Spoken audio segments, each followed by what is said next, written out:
महाराष्ट्र के औरंगाबाद में मालगाड़ी एक दिल दहला देने वाला हादसा हुआ। कोरोना काल में जब प्रवासी मजदूरों में अपने घर वापस जाने की होड़ मची हुई है, तब खबर आई कि 16 मजदूरों की मालगाड़ी से कटकर मौत हो गई। ये सभी मजदूर मध्य प्रदेश के रहने वाले थे और अपने घर के लिए ट्रेन पकड़ने जा रहे थे। मालगाड़ी आई और 16 मजदूरों के ऊपर से गुजर गई। इस हादसे के बाद बहुत से सवाल उठ रहे हैं कि आखिर इन 16 मजदूरों की मौत का जिम्मेदार कौन है। सवाल यह भी है, क्या मजदूरों के नाम पर सिर्फ सियासत हो रही है? इन्हीं तमाम सवालों के जवाब जानेंगे। एक बड़ा और खास पैनल भी हमारे साथ जुड़ेगा। तो आइए शुरू करते हैं आपकी आवाज।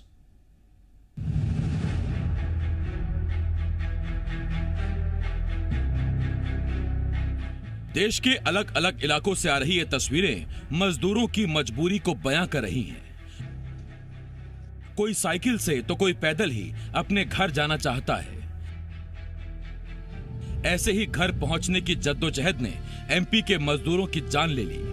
रेल की पटरी के सहारे फॉर्चुनेट डेथ हो चुकी है। अभी तक एक आदमी इंजर्ड है, वो हॉस्पिटल में उसका ट्रीटमेंट उसकी चालू है। वो क्या थे, वो कहां से आए, किस रूट से आए, उनको कहां जाना था, ये भी सब हम वेरीफाई कर रहे हैं। उसके लिए थोड़ा टाइम लगेगा।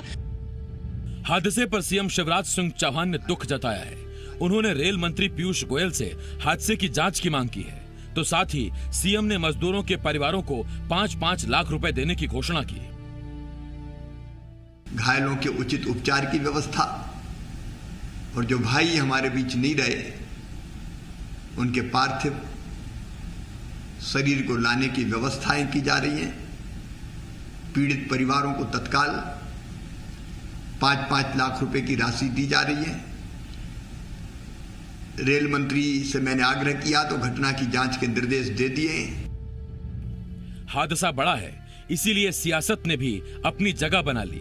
कांग्रेस ने सरकार के साथ साथ अफसरों की जिम्मेदारी पर भी सवाल उठाए। तो साथ ही मजदूरों के परिवारों की मदद के लिए 1 करोड़ रुपए की मांग कर दी गई। ये पटरी के किनारे पीछे आते हैं, रात में सो गए होंगे। रेलगाड़ी धीरे चलना था, देखना था कि लोग पैदल चल रहे हैं, पूरे हिंदुस्तान से पैदल चल रहे हैं, बच्चे चल रहे हैं, गर्भवती महिलाएं चल रहे हैं, लेकिन इनको शर्म नहीं आती इन सरकारों को। केवल घोषणाएं करते हैं, मजदूर को लाने की कोई व्यवस्था नहीं करते। और 1-1 करोड़ रुपए मुआवजा, कोरोना योद्धा है ये, 1-1 करोड़ रुपए इनको सरकार को देना चाहिए। मेरा सीधा आरोप है कि जिन जिन अधिकारियों को बड़े महत्वपूर्ण काम कोविड-19 से संबंधित सौंपे गए हैं या मजदूरों को लाने के लिए सौंपे गए हैं, वे लोग आम जनता का टेलीफोन ही अटेंड नहीं कर रहे हैं। यह एक घोर लापरवाही है। मारे गए सभी मजदूर महाराष्ट्र की एक स्टील फैक्ट्री में काम करते थे। लॉकडाउन की वजह से काफी दिनों से बेरोजगार थे। ऐसे में सवाल उठना लाजिमी है, क्या महाराष्ट्र सरकार अपने यहाँ फंसे मजदूरों को राहत नहीं पहुंचा पा रही? क्या महाराष्ट्र के मुख्यमंत्री उद्धव ठाकरे के बड़े बड़े दावे खोखले हैं? क्या मजदूरों को वोट बैंक का कचरा बताकर दूसरे राज्यों के मुख्यमंत्रियों पर निशाना साधने वाली शिवसेना मुश्किल की इस घड़ी में भी सिर्फ सियासत करने में मशगूल है? ब्यूरो रिपोर्ट, जी मीडिया। बहुत से सवाल हैं। मजदूर क्यों पैदल अपने प्रदेश आने के लिए मजबूर थे? मजदूर क्यों नहीं किसी राहत कैंप में या फिर किसी क्वारंटीन सेंटर में थे? मजदूर क्यों नहीं ट्रेन में सवार थे या बस में सवार थे? मजदूरों की मौत का जिम्मेदार कौन है? ये वो तमाम सवाल हैं जिनके जवाब जानने की कोशिश करेंगे। इस वक्त एक बड़ा पैनल हमारे साथ जुड़ रहा है। हमारे साथ मध्य प्रदेश के पूर्व मंत्री, बीजेपी के विधायक गोपाल भार्गव जी हमारे साथ जुड़ रहे हैं। इसके साथ साथ कांग्रेस के विधायक और पूर्व मंत्री सज्जन सिंह वर्मा साहब हमारे साथ जुड़ रहे हैं। इसी के साथ इंटक मध्य प्रदेश के सचिव श्याम सुंदर यादव साहब हमारे साथ जुड़ रहे हैं और एसोसिएट एडिटर जी मध्य प्रदेश छत्तीसगढ़ हरीश देवेकर जी भी हमारे साथ हैं। मैं आप सभी का बहुत बहुत स्वागत करता हूं। सबसे पहला सवाल सज्जन सिंह वर्मा साहब आपसे है।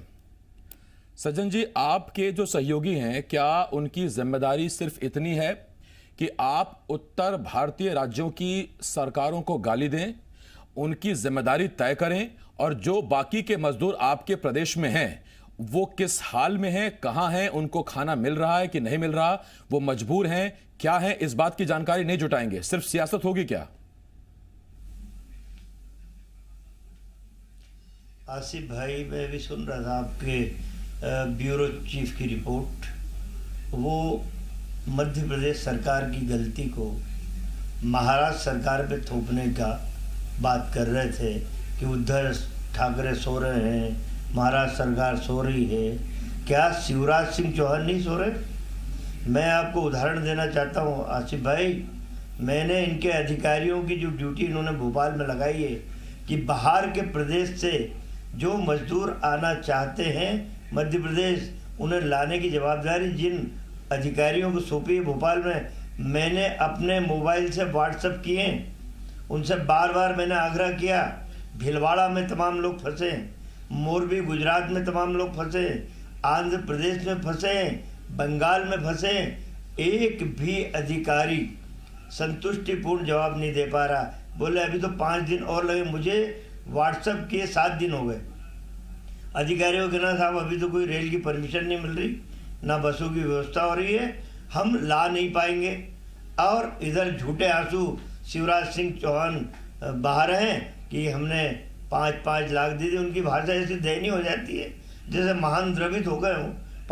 जब जगन मोहन रेड्डी इस तरह की दुर्घटना में मारे गए परिवार के लोगों की सहायता के लिए 1-1 करोड़ रुपए दे रहे हैं, तो क्या कांग्रेस का व्यक्ति यदि इस बात को दोहराता है कि मध्य प्रदेश में भी 1-1 करोड़ दिए जा रहा जी, तो इसे सियासत का रंग दिया जाता है?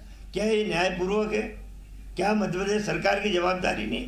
मेरे पास व्हाट्सएप का रिकॉर्ड है आसिफ भाई, जो मैंने लिस्टें भेजी हैं उच्च अधिकारियों की जिनकी ड्यूटी ने लगाई है शिवराज चौहान ने। अब इससे बड़ी बात तो हम क्या कर सकते हैं? हमारी नज़र सब जगह, कहाँ पे अनाज नहीं बट रहा है, अधिकारियों को फ़ोन पे बोलते कि फला जगह अनाज नहीं पहुँचा है, लोग भूख से तड़प रहे हैं। और क्या कर सकती है कांग्रेस? क्योंकि इस समय हम मजबूर हैं, लेकिन हताश और निराश नहीं है।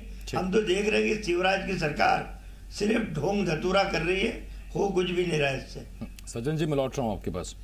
गोपाल भार्गव साहब, अब मैं आपके पास आ रहा हूँ। और गोपाल जी, मेरा आपसे पहला सवाल ये, जब आपने मध्य प्रदेश में एक हेल्पलाइन नंबर बना दिया है और आपका ये कहना है कि इन 20 मजदूरों का रजिस्ट्रेशन नहीं था मध्य प्रदेश में, हमको जानकारी नहीं थी कि ये मध्य प्रदेश के मजदूर वहां फंसे हुए हैं और वापस लौटने वाले हैं, ठीक है, आपने तर्क दिया। मेरा आपसे सवाल यह है कि जब आपने हेल्पलाइन नंबर बना ही रखा है तो फिर दुनिया में कहीं भी मजदूर फंसा हो वो आपको हेल्पलाइन पर फोन करके रजिस्ट्रेशन करा ही लेगा।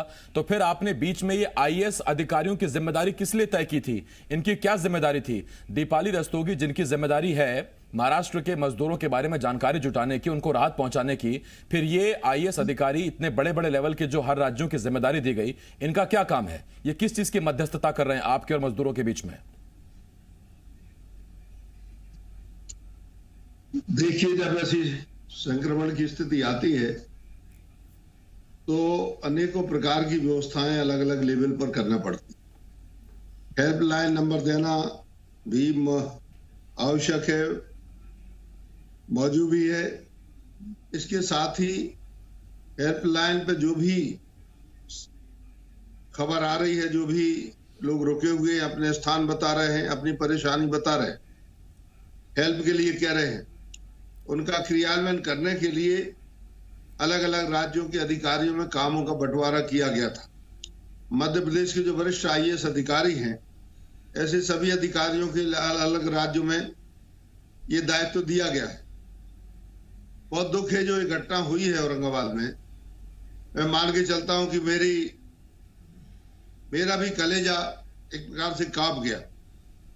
बहुत दुखद घटना है, और घटना इसलिए भी दुखद है कि मैं हैरान हूं, जब से कोरोना का संकट खड़ा हुआ है देश में, लाखों की संख्या में मजदूर हर राज्य से अपने घरों की तरफ पलायन कर रहे हैं।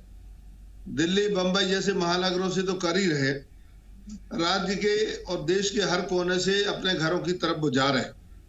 होम सिकनेस जो होती है वो तो हो ही, लेकिन ये बात स्वीकार करने में मुझे हर्ज नहीं कि जितनी मुकम्मल व्यवस्था, जितनी प्रभावी व्यवस्था होना चाहिए थी, नहीं हो पा। देखिए, इसमें जनप्रतिनिधियों का भी अपना एक भूमिका होती है, अपना एक रोल होता है। अब मैं कल ही बता दूं, औरंगाबाद से मेरे विधानसभा क्षेत्र के गिरवर ग्राम के करीब 1 दर्जन लोग जो वहां पर फंसे हुए थे, उन्होंने मुझे फोन किया।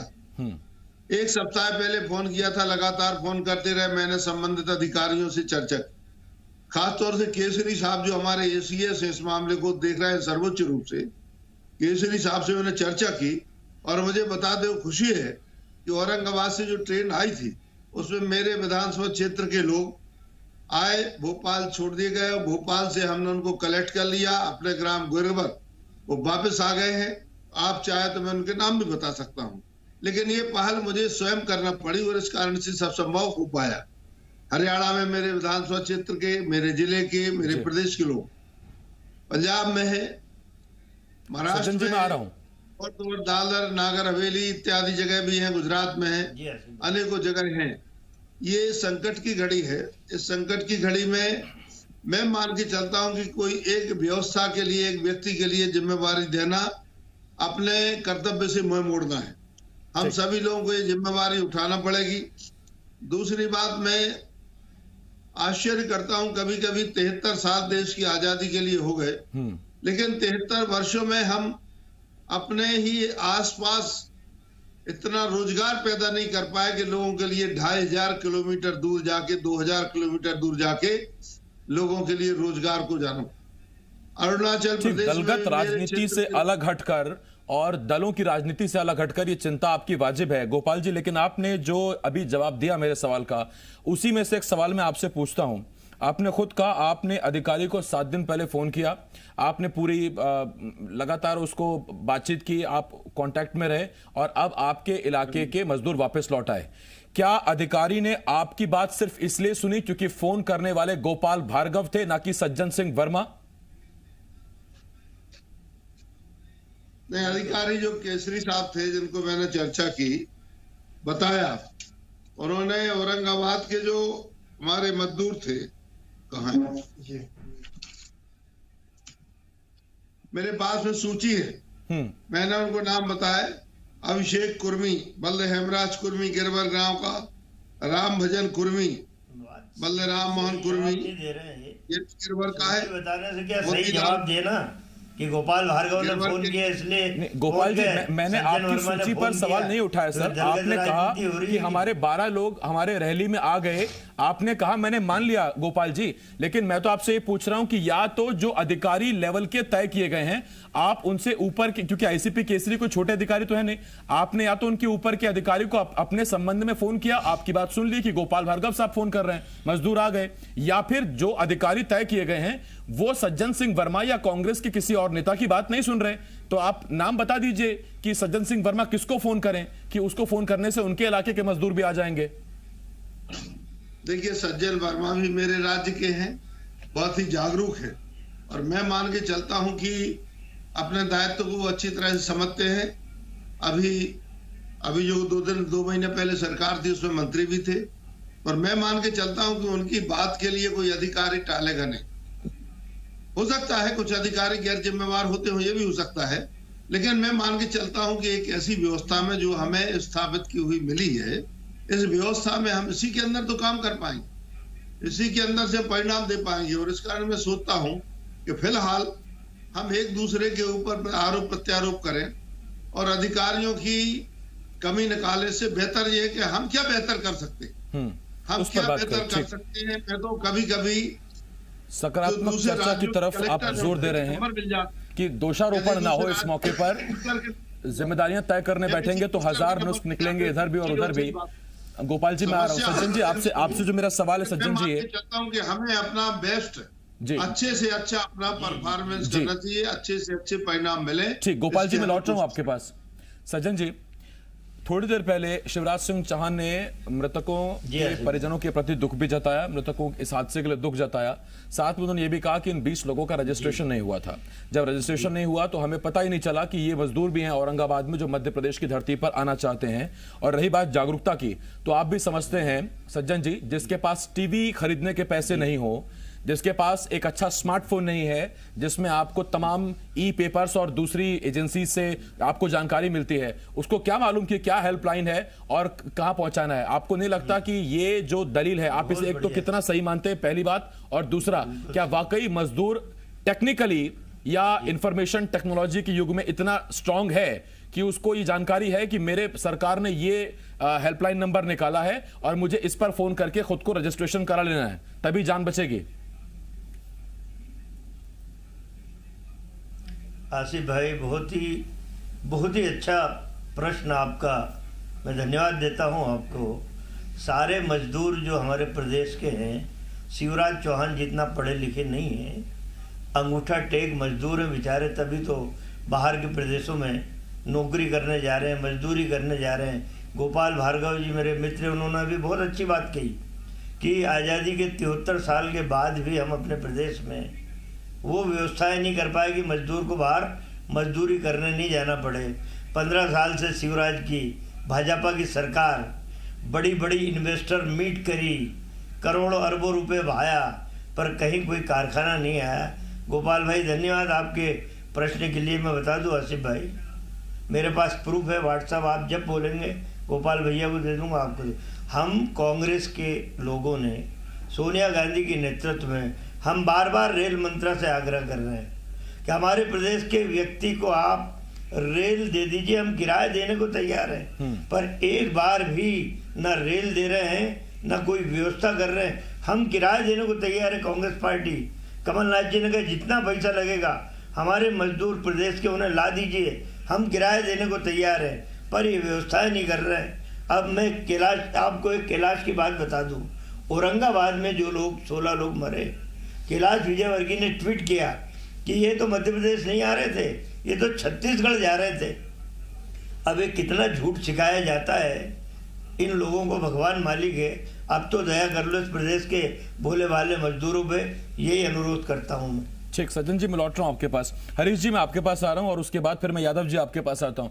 हरीश जी, रेलवे के नियमों को अगर देखें तो उसमें पटरियों को गंदा करना भी गैर कानूनी है, प्लेटफॉर्म का ही इस्तेमाल करने को कहा गया है, पटरियों पर चलना या उसे क्रॉस करना भी गैर कानूनी है। मैं आपसे पूछ रहा हूं कि इतने सारे राज्यों, इतने सारे जिलों की सीमा पार करने के लिए रेलवे से हजारों किलोमीटर आदमी पैदल चल रहा है, ना किसी फाटक पर ना किसी रेलवे स्टेशन पर कोई व्यक्ति देख रहा है कि 20 के 20 लोग पटरी पर चले जा रहे हैं रात में दिन में, ना वो अपने अफसरों को जानकारी दे रहा है, ना ही वो वहां उन्हें मना कर रहा है।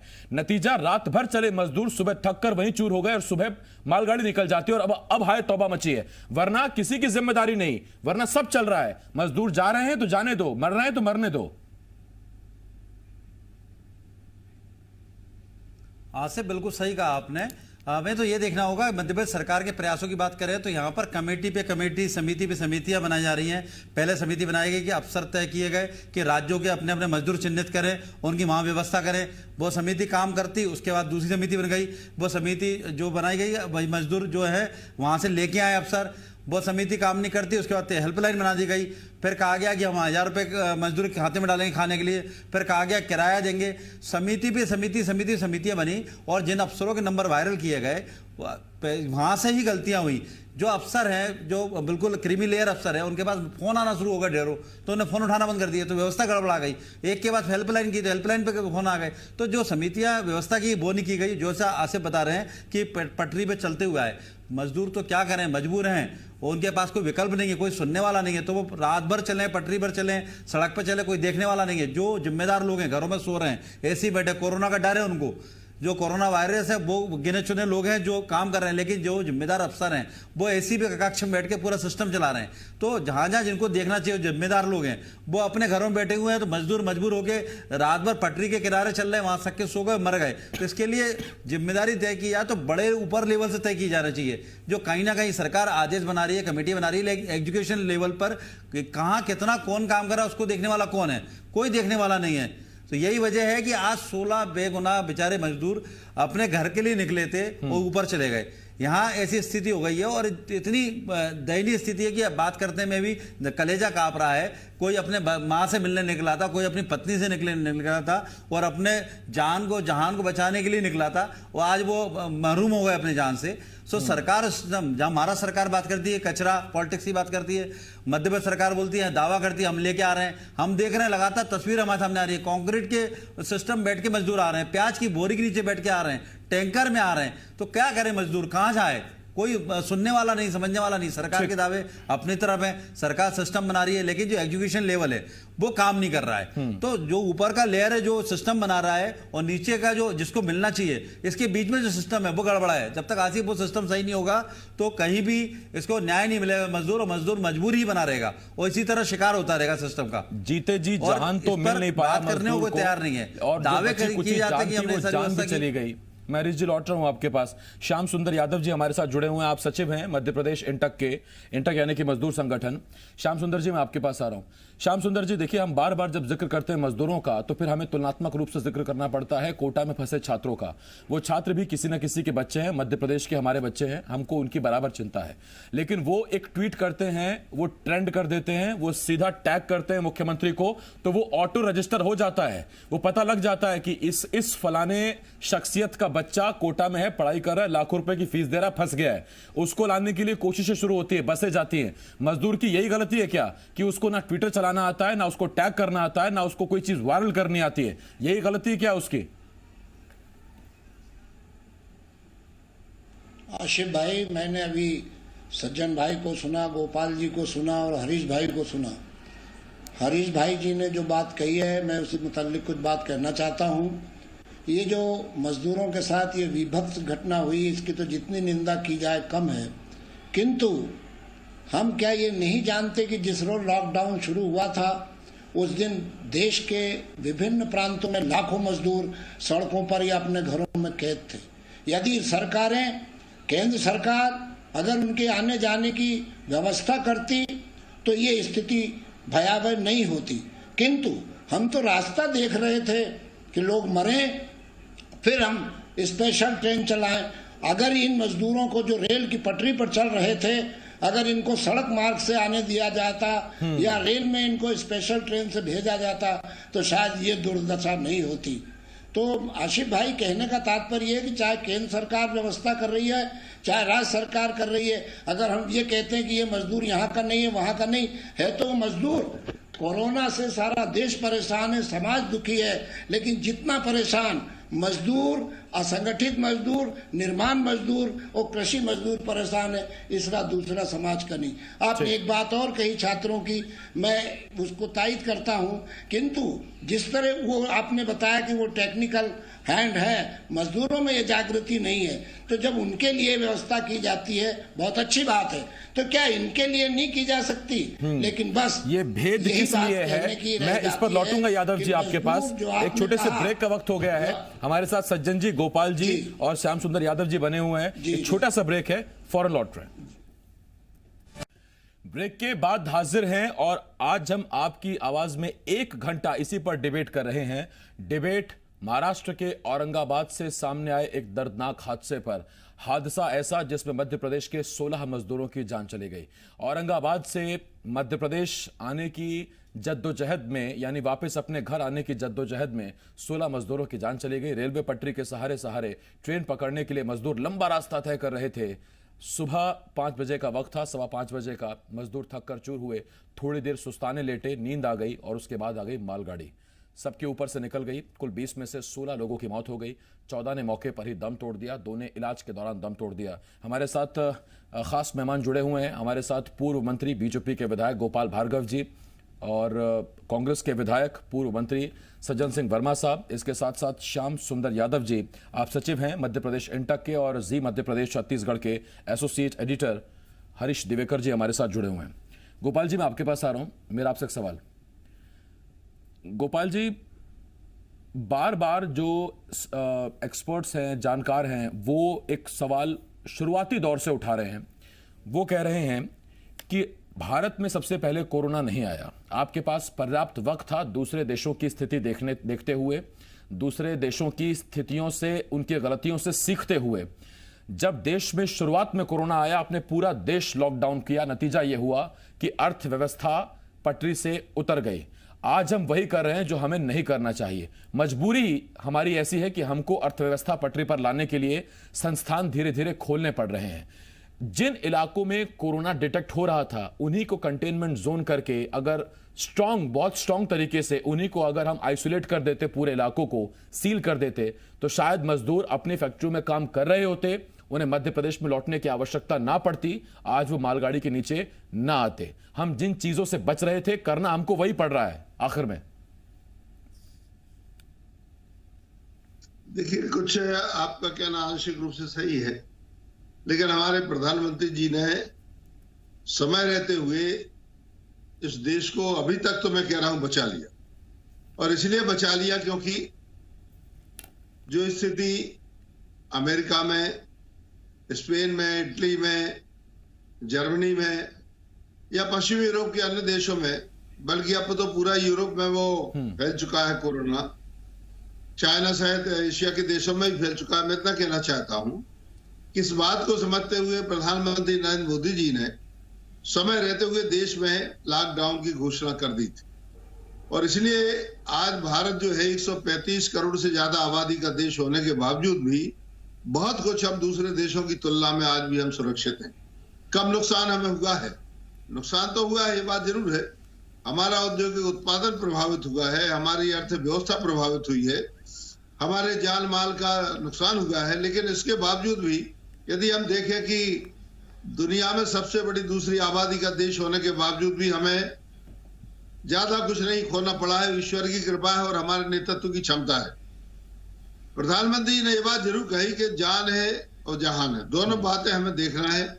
लोगों की जान भी बचाना है और हमें अपनी अर्थव्यवस्था हमारी पटरी के नीचे ना उतर जाए, देश में मंदी का दौर शुरू ना हो जाए, इससे और ज्यादा श्रमिक बेरोजगार हो जाएंगे। और इसलिए दोनों का संतुलन बनाते हुए हमें निर्णय करना है, व्यवस्था बनाना है, और इस व्यवस्था बनाने का काम देश में किया है।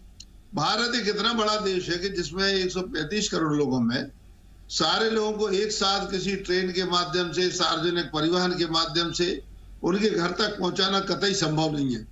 मेरी जहां तक जानकारी है कि देश की लगभग 30% आबादी जो है दूसरे राज्यों में ट्रेडिशनल पलायन करती है, मतलब परंपरागत रूप से दूसरे देश राज्यों में काम करने के लिए लोग जाते हैं। हमारे मनरेगा की मजदूरी बढ़ाई है हमारी सरकार ने, और उसके बाद में काफी कुछ काम मनरेगा के माध्यम से राज्य में मिल भी रहा है, लेकिन मजदूर पहले से चूंकि बाहर काम कर रहे थे, इस कारण से मनरेगा की मजदूरी से वो वंचित थे। अब सारे लोग लौट रहे हैं और मैं प्रयास इस बात का कर रहा हूं, सरकार से भी आग्रह कर रहा हूं अपनी सरकार से कि हम प्रयास ऐसा करें, चाहे वह कल कारखाने हो, चाहे वह स्वरोजगार हो, चाहे वह स्टार्टअप हो, चाहे वह खेतों में मजदूरी हो, चाहे वह तालाब बनाना हो, महल बनाना हो, कपिलधारा के कुएं हो, अनेकों प्रकार के हमारी गौशालाएं हो, गाय के शेड हो, तमाम प्रकार से इस प्रकार के रोजगार जनरेट करें ताकि ग्रामीण क्षेत्र का आदमी कभी भी महानगरों की ओर पलायन नहीं करे। दूसरे राज्यों वही बात है जो आपने पहले भी कही कि रोजगार आज तक हम उसको उस लेवल तक नहीं ले जा पाए कि कोई अपना प्रदेश ना छोड़े। कोई नहीं छोड़ना चाहता अपना प्रदेश, अपनी मिट्टी कोई नहीं छोड़ना चाहता। मैं गोपाल जी लौट रहा हूं आपके पास। सज्जन जी आपके पास आ रहा हूं। सज्जन जी देखिए, विपक्ष होने के नाते मध्य प्रदेश में आपके पास सवाल उठाने के लिए बहुत से पॉइंट्स हैं और आप सवाल उठाइए, आपका अधिकार भी है। लेकिन चूंकि आपकी सहयोगी सरकार है, इसीलिए उस नाते मैं आपसे एक सवाल पूछता हूं, सरकार के सहयोगी होने के नाते। मध्य प्रदेश में शिविर बने हुए हैं जहां लोगों को रखा गया, उनको भोजन दिया जा रहा है, रोटी दी जा रही है, खाना दिया जा रहा है। छत्तीसगढ़ में कई ऐसे शिविर हैं, आप ही की पार्टी की सरकार है। छत्तीसगढ़ में कई ऐसे शिविर हैं जहां तेलंगाना, हैदराबाद और बहुत सारी जगहों के, तमिलनाडु के मजदूर वहां पर फंसे हुए हैं और वो खुश हैं। वो ये कह रहे हैं कि यहाँ की व्यवस्था बेहतर है, हमें आम दिनों से ज्यादा बेहतर खाने को यार वक्त पर खाने को मिल रहा है।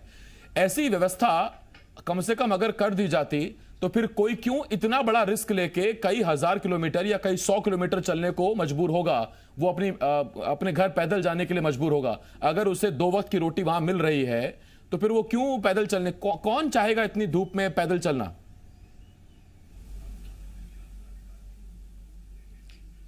आसिफ भाई, मैं अपने मध्य प्रदेश का उदाहरण दे दूं आपको। उज्जैन के गार्डी मेडिकल कॉलेज हॉस्पिटल है, आपको उसको लाइसेंस रद्द करना पड़ रहा है। कई ऐसे क्वारंटाइन स्पॉट इन्होंने बनाए हैं, आदमी को खाना तक नसीब नहीं हो रहा है। गंदगी इतनी, एक बाथरूम में 40-40 लोग इस्तेमाल कर रहे हैं।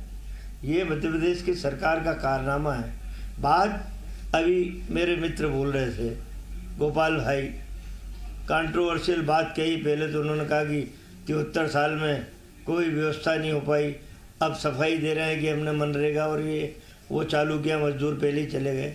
चलो मैं मान लेता हूँ। एक प्रश्न ये हुआ कि सही समय पे उन्होंने महिमा मंडन किया प्रधानमंत्री मोदी का कि सही समय पे लॉकडाउन किया।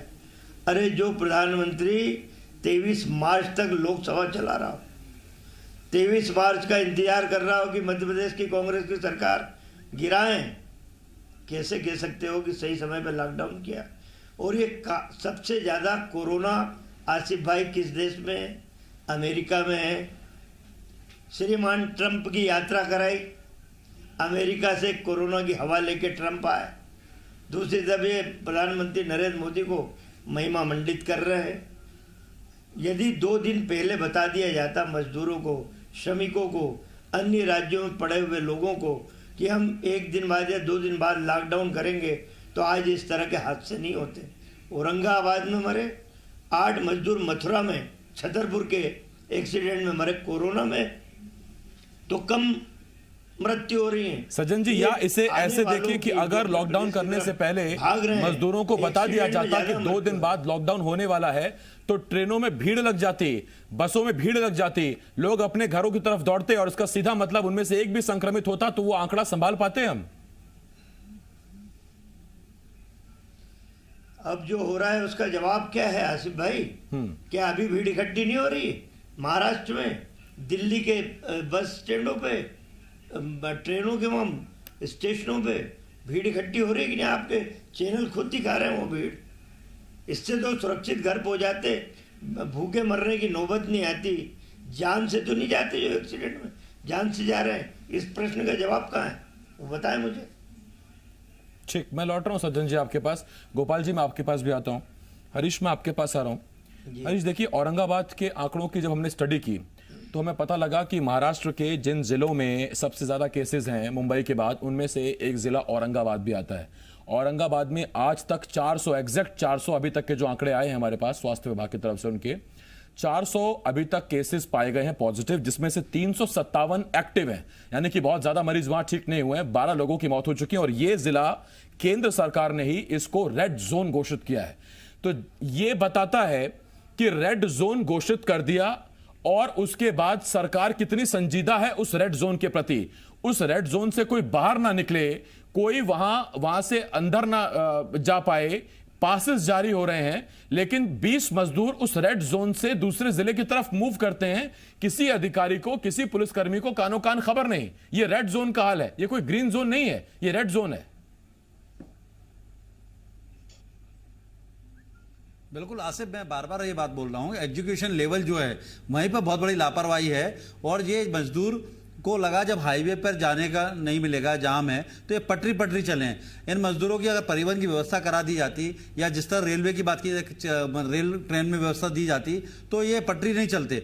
दूसरा, जहाँ रेलवे पटरी पे बात करते हैं, रेलवे पटरी पर कचरा नहीं फेंक सकते, रेलवे पटरी पर रेलवे पटरी क्रॉस नहीं कर सकते, जगह सिग्नल हैं जहाँ पर रेलवे क्रॉस चेक बने हुए हैं, वहाँ आदमी उनका चेक पोस्ट नाका बना हुआ है। इन सबके बावजूद कोई देखने वाला नहीं है। तो यही लापरवाही अफसर लेवल पे हो रही है, ये लापरवाही जो एजुकेशन लेवल पर जो जिम्मेदार लोग हैं उनकी लापरवाही हो रही है। यही वजह है कि मजदूरों की जान चली गई। आसिफ, इसमें बड़ी बात ये भी आ रही है कि मजदूरों को जहां सरकारों के दावे, महाराष्ट्र सरकार की बात करें, महाराष्ट्र सरकार उनको बोझ समझ के चाह रही है वहाँ के लोग निकल जाएं यहाँ से। मध्य प्रदेश सरकार जो दावा कर रही है कि हम ट्रेन चला रहे हैं, मतलब बसें भेज रहे हैं जो अफसरों को लगाएं, तो ये कहाँ है वो, मतलब ट्रेन और व्यवस्थाएं। और महाराष्ट्र सरकार वहाँ से कचरा समझ रही मजदूरों को और बोल रही है वोट की राजनीति है, वोट बैंक का कचरा है। तो वहाँ कहीं ना कहीं एक तरह से मजदूरों को इस तरह से दिखाया जा रहा है कि धिक्कार की राजनीति में लपेटा जा रहा है, उनको कोई सुनवाई नहीं है। आपने स्टूडेंट की बात कही, स्टूडेंट का इसलिए है कि हाई प्रोफाइल लोग हैं, उनकी वॉइस है, राजनीतिक वॉइस है। मजदूरों को केवल वोट बैंक के लिए इस्तेमाल किया जाता है। उसके बाद वो जानते हैं, और जो मरने वाले सारे आदिवासी हैं यहाँ से भाई।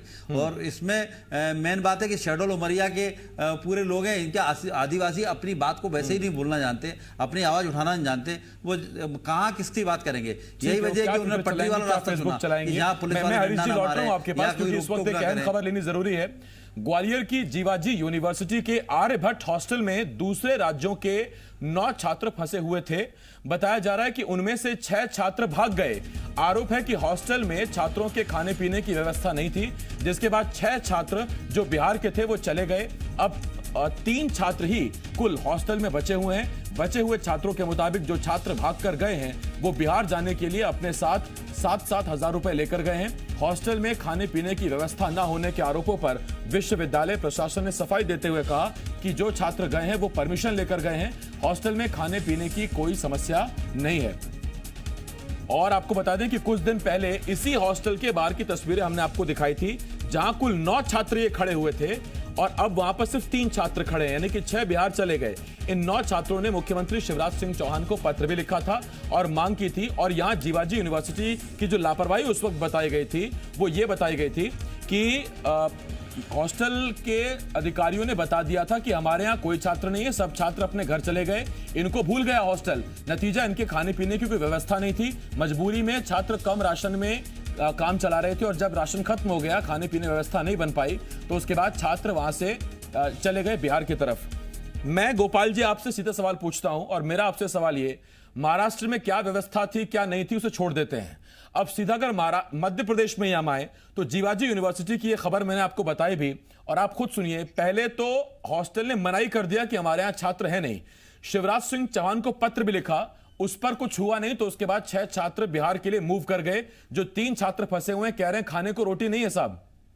क्या बात कर रहे हैं महाराष्ट्र की, मध्य प्रदेश की स्थिति है सर ये।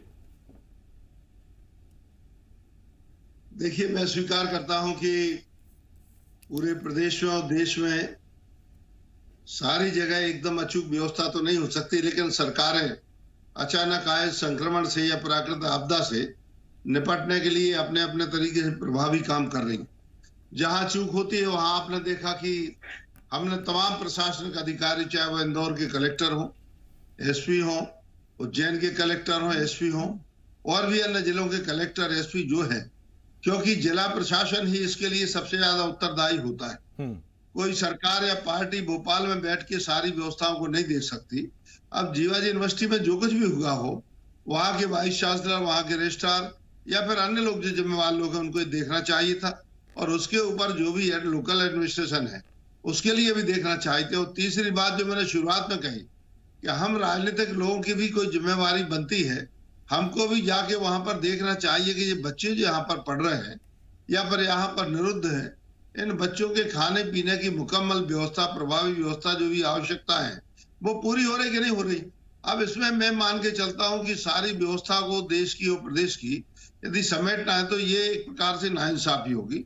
ये लोकल व्यवस्थाएं हैं, इनके लिए लोकल अधिकारी दंडित भी किए जाते हैं, किया भी जाना चाहिए, किसी को बख्शा नहीं जाना चाहिए। यदि इतने कम छात्रों में लोग व्यवस्था नहीं बना पाते हैं तो इनके ऊपर कार्रवाई होना चाहिए। बिल्कुल यही सवाल, यही बड़ा सवाल है। गोपाल जी लौट रहा हूं आपके पास। श्याम सुंदर यादव जी, देखिए अगर छात्र हैं तो छात्र रजिस्टर्ड हैं, वो हॉस्टल में रहते हैं, हॉस्टल के रहने खाने पीने का वो पैसा भी चुकाते हैं। वो कितना है वो उसको छोड़ दीजिए, वो चुकाते हैं, सरकार ने जो कीमत तय की है वो चुकाते हैं। अगर कीमत चुकाने के बाद भी उन 9 छात्रों को खाने के लिए अगर रोटी नहीं मिल रही है तो हम कैसे ये भरोसा कर लें कि वो मजदूर जो किसी केंद्र में है, शिविर में है, जिसने कोई पैसा नहीं चुकाया, उसको मुकम्मल खाने को मिल रहा होगा, उसको लेटने की व्यवस्था ठीक होगी, उसको साफ पानी, पीने का पानी मिल रहा होगा। ये कैसे मान लें हम? और तब जबकि चिट्ठी लिख चुके हैं छात्र, उसके बावजूद उन पर कोई गौर नहीं। आशिफ जी, आपने जो कहा, आपने ही बताया कि पहले तो उन्होंने इनकार किया कि 9 छात्र यहाँ है ही नहीं, और आपने जब दृश्य बताया तो उन्होंने कबूल किया। यही स्थिति पूरे देश की है। मैं ये कहना चाहता हूँ कि ऐसे तो हिंदुस्तान के हर राज्य में प्रवासी मजदूर हैं, रोजगार नहीं मिलता, वही अपनी जगह छोड़ के जाता है, राजी खुशी से कोई नहीं जाता। और उससे ज्यादातर उत्तर प्रदेश, बिहार, राजस्थान और मध्य प्रदेश के प्रवासी मजदूर हैं। मैं ये कहना चाहता हूँ कि जहाँ भी शिविर है अथवा शिविर नहीं है, जो लोग आ रहे हैं, अभी खबर आई है कि बड़वानी में रोक दिया गया, पुलिस वालों ने उनके साथ मारपीट की। अरे भाई, उनको रोक दिया है, सोशल डिस्टेंसिंग करके उनको खाना दीजिए और समय समय पर उनको अपने वतन भेज दीजिए। ये हम नहीं कर रहे हैं, लेकिन आपने जो कहा वही कहा जाता है। पहले आंकड़ों को झुठलाया जाता है, फिर सफाई दी जाती है, और अब आप जैसे लोग जब पकड़ लेते हैं उस बात को तो कह दिया जाता है कि हाँ, हमसे गलती हो गई। मैं ये कहना चाहता हूं कि ये विषय राजनीति करने का नहीं है। ये विषय पूरा देश भुगत रहा है और उसमें सबसे ज्यादा भुगत रहा हमारा ये मजदूर किसान। मैंने पहले ही कहा कि कोई भी संस्थान उद्योगपति उद्योग में बगैर रजिस्ट्रेशन के वर्कर वहां काम नहीं करता। केवल ठेका श्रमिक ही ऐसा है जो ठेकेदार के पास लिस्टेड रहता है। तो ये कहना गलत है कि मजदूरों का पंजीयन नहीं होता, मजदूरों का पंजीयन है। लेकिन गुजरात का उदाहरण देता हूं मैं कि 500 रुपया उनको दे करके और कह दिया गया तुम अपने वतन चले जाओ। आप सोच लीजिए कि राजस्थान उत्तर प्रदेश कैसे जाएगा। केवल कानूनों में संशोधन कर देने से स्थिति नहीं सुधरेगी। एक मजदूर बंबई भिवंडी से चला और उत्तर प्रदेश के कुंडा तहसील के एक गांव में गया 1750 किलोमीटर चल के। सोचिए हमारे राज्य की क्या स्थिति है। यहाँ कौन से राज्य का है, कौन सी सरकार उसकी है, ये सवाल नहीं। आपने छत्तीसगढ़ का कहा, मैं धन्यवाद देना चाहता हूँ वहाँ की सरकार को। उसी तरह हम क्यों नहीं कर रहे हैं? मध्य प्रदेश क्यों नहीं कर रहा? राजस्थान कर रहा है, गुजरात क्यों नहीं कर रहा है, उत्तर प्रदेश क्यों नहीं कर रहा? तो ये मजदूरों के लिए जो आपने शब्द वापरा, मजदूर मजबूर है, तो वो मजदूर मजबूर नहीं है, परिस्थितियों से अभी मजबूर है। अन्यथा उसकी ताकत पे ही दुनिया में जितने भी कार्य हुए हैं वो विश्वकर्मा का शिष्य है। उसके साथ अनदेखी नहीं होना चाहिए, अनदेखी नहीं होना चाहिए। ये मजदूरी है जिसने देश को बनाया है, ये मजदूरी है जिसने आज उन भवनों को बनाया है जहां से बैठकर मजदूरों के लिए नीतियां नियम तय होते हैं। मैं लौट रहा हूं आपके पास यादव जी। सज्जन जी मैं आपके पास आ रहा हूं। सज्जन जी देखिए, अब जिम्मेदारी तय करने बैठेंगे तो बहुतों की जिम्मेदारी निकलेगी, बहुत बड़े अधिकारियों से, मंत्रियों से लेकर नीचे तक की बहुत दिक्कत होगी। मैं आपसे अब सकारात्मक तौर पर एक सुझाव चाहता हूं जो सरकार को आप देना चाहें।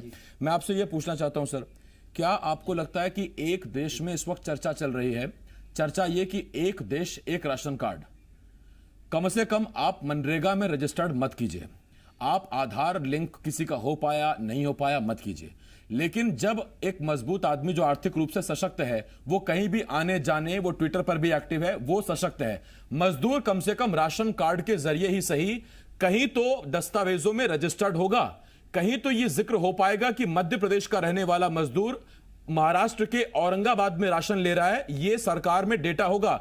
रजिस्ट्रेशन अगर वो खुद को ना करा पाए तो कम से कम सरकार ये पहचान तो सकेगी हमारा मजदूर औरंगाबाद में है, फला स्टेशन से, फला केंद्र से वो राशन ले रहा है, वो हमारा मजदूर है, एमपी का मजदूर है, उसको वापस लाना है। ये एक अच्छी पहल हो सकती है। निश्चित रूप से आसिफ भाई, बहुत ही सामयिक बात आपने कही कि देश संक्रमण काल से गुजर रहा है। ऐसे समय आधार कार्ड एक बड़ा सहारा है, उसे लिंक किया जाना चाहिए ताकि आधार कार्ड के आधार पे हम तमाम सारी सरकारों की योजनाओं का लाभ उस हितग्राही को, उस गरीब को दे सकें। मैं तो ये कहता हूँ आगे बढ़ के कि आधार कार्ड को आप वोटर लिस्ट से क्यों कनेक्ट नहीं करते हो? ये फर्जी वोटिंग होती है और गलत सरकारें चुन जाती है। अभी हमारे भाई गोपाल भार्गव बोल रहे थे कि इतना बड़ा राष्ट्र है, संक्रमण काल में समुचित व्यवस्था कैसे हो सकती है? अरे 1.5 महीने हो गए लॉकडाउन को, 1.5 महीने में तुम्हारे कलेक्टर, तुम्हारे अधिकारी, तुम्हारी राज्य सरकारें, केंद्र सरकार क्या 1.5 महीने भी हॉस्टल नहीं देख पाई? क्वारंटाइन का जो हमने स्पॉट चुना है वहाँ नहीं देख पाई, वो हॉस्पिटल नहीं देख पाई जहाँ आपने ले जाके भेड़ बकरी की तरह लोगों को भर दिया, इलाज नहीं मिल रहा। मैं तो ये कह रहा हूँ कि कोरोना से ज़्यादा अन्य बीमारियों से लोग मर रहे हैं, क्योंकि हॉस्पिटल के बड़े बड़े हॉस्पिटल वाले, नर्सिंग होम वाले अपनी दुकानें बंद करके भाग गए, अपने उत्तरदायित्व से विमुख हो गए। क्या राज्य सरकार को नहीं दिखता कि ऐसे लोगों को भी दंडित किया जाए? तो आसिफ भाई, मेरा कहना ये है, करने वाला हो तो सब कुछ हो जाता है। पर मैं फिर भी आपकी बात से मेरी सहमति है कि कम से कम आधार कार्ड से हर चीज़ को लिंक कर दो ताकि एक आधार कार्ड पे हम देश में होने वाली सारी सुविधाओं का उपभोग कर सकें, उन मजलूम मजदूरों को, श्रमिकों को लाभ दे सकें। सही है आपका प्रश्न। मैं गोपाल जी आपके पास आ रहा हूँ और मेरा एक सवाल, ये कितना तार्किक है, कितना लॉजिकल आपको लगता है कि जिन 7 वरिष्ठ आईएएस अधिकारियों को आपने जिम्मेदारी दी पूरे भारतवर्ष से मध्य प्रदेश के मजदूरों की जानकारी जुटाने और उन्हें सकुशल मध्य प्रदेश लाने की, ये 7 अधिकारी, आप खुद ही कह रहे हैं कि 1 से 1.5 लाख मजदूर तो एमपी आ चुके हैं। अगर मैं 7 को भाग करूं तो 14-15 हजार कॉल एक आदमी के जिम्मे आ रही हैं। मुझे आप बताइए कितना तार्किक है कि एक आदमी 14-15 हजार कॉल अटेंड करेगा इस 10 दिन के दौरान और वो मजदूरों को ले आएगा। या अगर टीम भी है उनके नीचे 20-20 लोगों की, तो कैसे 15,000 को 10 से भाग करिए आप, तब भी 1,500 कॉल आपको लगता है सर ये अटेंड कर पाएंगे और इतनी मजबूती से काम होगा? कुछ तो और विकल्प सोचना पड़ेगा हमको। देखिए, आपने शुरू में ही जो बात कही, आपने स्वयं स्वीकार किया कि एक साथ इतने श्रमिकों को लाना या स्टूडेंट्स या जो भी वर्ग है उसको लाना इस राज्य में या देश में संभव नहीं है। उतनी ट्रेनों की व्यवस्था करना नंबर 1, फिर सोशल डिस्टेंसिंग का पालन करना नंबर 2, फिर दूसरी बात है विधिवत एप्लीकेशन देके कि पहले आए पहले पाए। जो आदमी सबसे ज्यादा लंबे समय से रुका हुआ है, कैंप में हो या फिर अपने कारखाने में हो, कहीं पे हो, रिलीफ कैंप में हो, कहीं भी हो सकता है, सबसे ज्यादा वक्त तक वो रुका है जहां पर, तो सबसे पहले उसके लिए प्रायोरिटी मिले और ट्रेनों की इतनी व्यवस्था हो। क्योंकि अभी ये है कि भोपाल में यदि ट्रेन आई तो फिर उसके बाद में उसको पड़ोस के जिलों में राज्य सरकार अपनी बसों से अपने साधनों से छुड़वा रही है। तो मैं इतना कहना चाहता हूं कि अधिकारी जितना कर पा रहे हैं सीमित साधन, क्योंकि सीमित साधन यदि नहीं हो या नहीं करे, उनको असीमित कर दें, तो मैं मान के चलता हूं कि और ज्यादा अव्यवस्था फैल जाएगी। क्योंकि फिर मेडिकल जांच नहीं होगी, किसको कोरोना है किसको नहीं होगा। और यदि एक ट्रेन में ऐसे 10-20 लोग भी निकल आए और वो किसी संपर्क में आए तो 10-20 हजार आदमी प्रभावित हो सकते हैं। तो सारी चीजों में संतुलन बनाते इस काम को करना है। अधिकारियों से भी कह देंगे ट्रेन में कोई किराए की समस्या नहीं है, आप कह दिया कि ट्रेन फ्री रहेगी, भारत सरकार भी और राज्य सरकारें पैसा नहीं लेगी, इसका पैसा राज्य सरकार पे करेगी, ये भी कह दिया मध्य प्रदेश की सरकार शेष पैसा देगी। तो ये तो सब बातें हो गई। लेकिन इतनी संख्या में ट्रेनें मिलना या सार्वजनिक जो भी परिवहन है, बसें इत्यादि मिलना, और इसके साथ इन गाँव में जाना, तो क्या गाँव में इतने क्वारंटाइन सेंटर है, क्या इतने खिलाने पिलाने की व्यवस्था है, क्या इतने लोगों की मेडिकल जांच की व्यवस्था है, ये सारी की सारी बातें देखना पड़ेंगी। अन्यथा पूरा देश जिस तरह से संक्रमित होगा, ऐसे में रफ्तार बढ़ जाएगी, आंकड़े बढ़ जाएंगे। और फिर यूरोपीय देशों में हमने देखा कि मामले शुरू इक्का दुक्का हुए थे, लेकिन बाद में इतनी रफ्तार बढ़ गई कि डेटा मेंटेन करना भी जो वहां के एनालिटिक्स थे, जो एक्सपर्ट्स थे, उनके लिए बड़ा भारी पड़ गया। डेटा तक मेंटेन नहीं हो पाया, कितने लोग मर रहे हैं, कितने लोग जा रहे हैं। और कॉन्टैक्ट ट्रेसिंग की बात तो छोड़ ही दीजिए, इसे ही कहते हैं स्टेज 3 स्टेज 4 कम्युनिटी स्प्रेडिंग की। लेकिन इतना जरूर है, आप सभी लोग इससे इत्तेफाक रखेंगे और सब लोग जो दर्शक देख रहे हैं हमें, क्योंकि करीब करीब 3.25 करोड़ दर्शक मध्य प्रदेश छत्तीसगढ़ के हमें देखते हैं, और वो हमको देखकर ये बात जरूर सोच रहे होंगे कि मजदूर आपसे जिंदगी भर के लिए रोटी नहीं मांग रहा है, वो सिर्फ चंद दिनों के लिए, जिस दिन वो क्वारंटीन सेंटर में है और जिस दिन उसको वहां से उठाकर उसके गांव ले जाया जा रहा है, वो सिर्फ उतने दिन के लिए 2 वक्त की रोटी मांग रहा है। वो गांव जाएगा, खुद मेहनत करेगा, अपना अनाज खुद उगाएगा और वो खाएगा। वो ये बात कह रहा है, उसकी जरूरत सिर्फ इतनी है कि आप उसको उतने दिन, जितने दिन आप ही उसे क्वारंटीन सेंटर में रखेंगे, अगर आप उसे रोटी नहीं खिला सकते तो फिर देश क्या राम भरोसे है? क्या हमारे प्रदेश राम भरोसे चलेंगे? मजदूर का क्या होगा? ये बहुत बड़ा सवाल है। खैर, आप सबका हमारे साथ जुड़ने के लिए बहुत धन्यवाद। गोपाल जी, सज्जन जी, यादव जी, हरीश जी, बहुत शुक्रिया आपका हमारे साथ जुड़ने के लिए। एक छोटा सा ब्रेक है, ब्रेक के बाद तमाम बड़ी खबरें बहुत जल्द लौट रहे हैं।